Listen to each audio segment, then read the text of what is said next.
எந்த கல்யாணத்துக்கு போனாலும் சரி, தேன் மாரி ஜொலிக்கிற இந்த குழம்பு இன்னும் கொஞ்சம் ஊத்துங்கன்னு சொல்லி கேட்டு வாங்கி சாப்பிடுவோம். அவ்வளோ டேஸ்ட்டான கல்யாண வீட்டு ஸ்டைல் எண்ணெய் கத்திரிக்காய் குழம்பு எப்படி சரின்னு சொல்லி பார்க்கலாங்களா? கடாயில் கொஞ்சமாக எண்ணெய் விட்டு காய்ச்சதும் 1 டேபிள் ஸ்பூன் முழு தனியா, 1 டீஸ்பூன் மிளகு, சீரகம், காரத்துக்கு தேவையான வரமிளகாய் போட்டுட்டு ஒரு பெரிய சைஸ் தக்காளி ஆட் பண்ணிக்கோங்க. இது கூடவே கருவேப்பிலை எல்லாம் போட்டு இந்த அளவுக்கு வதங்கணும்னா 3 டேபிள் ஸ்பூன் துருவன தேங்காய் போட்டு ஃபைன் பேஸ்ட்டாக அரைச்சி எடுத்து வச்சுக்கோங்க. இப்போ சட்டியில் நல்லெண்ணெய் ஊற்றி கத்திரிக்காய் 4 ஸ்லிட் பண்ணி இந்த அளவுக்கு வதக்கி எடுத்து தனியாக எடுத்து வச்சுக்கோங்க.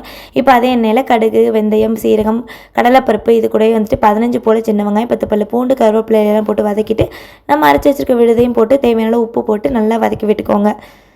இப்போ நம்ம ஆல்ரெடி வதக்கி வச்சுருக்க கத்திரிக்காய் இது கூட போட்டுட்டு தேவையான அளவு மஞ்சள் தூள் கொஞ்சமாக போட்டுட்டு ஒரு 5 நிமிஷம் போல் நல்லா பரட்டி விட்டுக்கலாம். இந்த அளவுக்கு நல்லா எண்ணெய்லாம் பிரிஞ்சு வந்ததுக்கப்புறமா ஒரு பெரிய லெமன் சைஸ் அளவு புளியை கரைச்சி ஊற்றி தேவையான அளவு தண்ணி ஊற்றி கிரேவி அட்ஜஸ்ட் பண்ணிவிட்டு ஒரு 20 நிமிஷம் சிம்மில் வச்சு கொதிக்க விட்டு கடைசியாக கொஞ்சமாக வெல்லம், கருவேப்பிலையெல்லாம் போட்டு சுட சுட சாதத்துக்கு சர்வ் பண்ணுங்கள். அட்டகாசமாக இருக்கும். ட்ரை பண்ணுங்கள்.